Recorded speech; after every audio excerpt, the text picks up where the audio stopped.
विद्यालयों में खाद्यान्न स्टेशनरी समेत आपको बता दें कि तमाम सामानों की खरीद करने का सनसनीखेज घोटाला सामने आया है, जिसको लेकर अब बेसिक शिक्षा विभाग में हड़कंप मच गया है।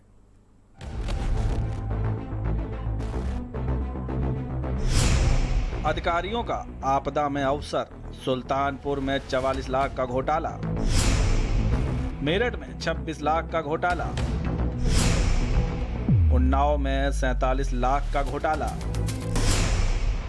बरेली में 84 लाख का घोटाला।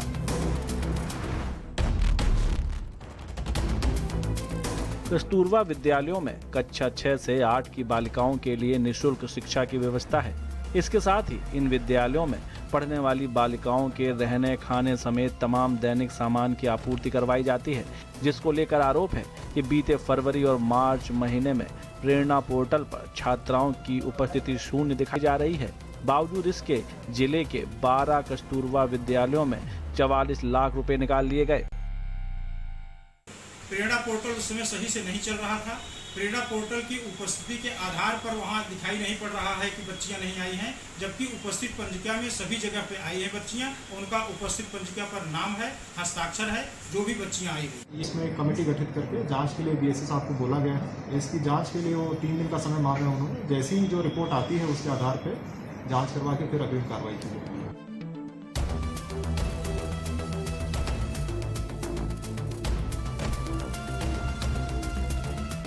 मेरठ के बेसिक शिक्षा अधिकारी सत्येंद्र ढाका ने कोरोना महामारी की आपदा में सुनहरा अवसर ढूंढा और 26 लाख रुपए डकार लिए। ये पैसा उन गरीब बच्चियों के हक का था जो कस्तूरबा आवासीय स्कूल में पढ़ा करती थीं, लेकिन अफसरों ने उन्हें अपनी जेब में भर लिया। वहीं राज्य सरकार ने अब इस घोटाले में जांच की रस्म अदायगी शुरू कर दी है।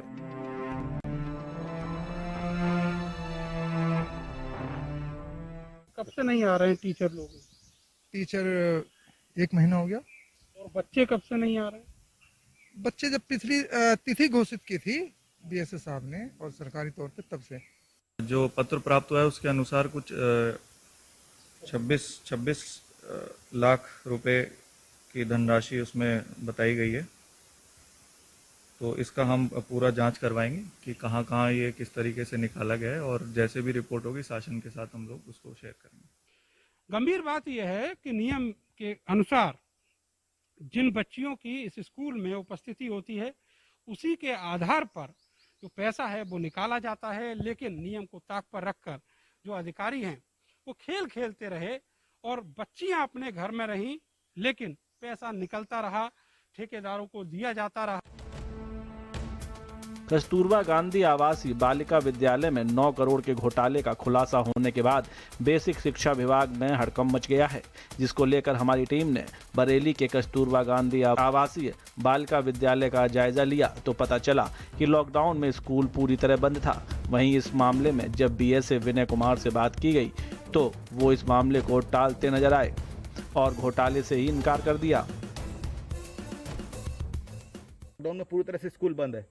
अभी तो बंद ही है। अच्छा, इस बंद के दौरान क्या कभी ऐसा हुआ है कि बच्चों को खाना दिया गया हो, बच्चों को साबुन दिया गया हो? कोई क्या कभी ऐसा हुआ है स्कूल लॉकडाउन में जब स्कूल बंद हो तो उन बच्चों को दिया जाए? लॉकडाउन में कहाँ दिया गया?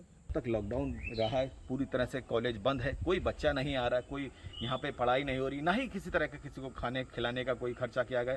तो ऐसे में बड़ा सवाल ये उठता है, जब प्रदेश में सब जो कस्तूरबा गांधी विद्यालय हैं सारे बंद हैं, तो आखिर 9 करोड़ का राशन कौन खा गया? उन्नाव में कस्तूरबा गांधी आवासीय बालिका विद्यालय में 47 लाख के गोलमाल का मामला सामने आया है, जिसको लेकर बेसिक शिक्षा विभाग में हड़कंप मच गया है। वहीं बीएसए से 14 जून तक महानिदेशक बेसिक शिक्षा ने ब्यौरा मांगा है। हालांकि बीएसए का कहना है कि प्रेरणा ऐप में छात्राओं की उपस्थिति दर्ज न होने भर का मामला है, जिस पर केजीबी की वार्डन से भुगतान के कागज मांगे गए हैं। वहीं अब इस घोटाले से राजनीतिक गलियारों में भी हलचल होने लगी है। हमने सभी डीसी बालिका और सभी वार्डन से इसका विस्तृत जो है वो सब मंगवा लिया है साथ सहित, और वो 2-3 दिनों में प्राप्त हो जाएगा। फिर हम उसको परियोजना को विधिवत उसका उत्तर देंगे। ऐसी कोई बात नहीं, कहीं कोई गड़बड़ी की कोई आशंका ही। सतीश द्विवेदी जी के मंत्रालय के अधीन आने वाला कस्तूरबा गांधी बालिका विद्यालय उसमें 9 करोड़ रुपए निकाल लिए गए और बच्चे मौजूद नहीं थे, उनकी उपस्थिति शून्य थी, बावजूद इसके भोजन और स्टेशनरी का पैसा निकाला गया। कोरोना काल में अधिकारियों द्वारा किए गए करोड़ों के घोटाले से हड़कंप मचा हुआ है। अब देखना यह होगा कि आखिर कब तक इन घोटालेबाज अधिकारियों पर सरकार का डंडा चलता है। ब्यूरो रिपोर्ट, भारत समाचार।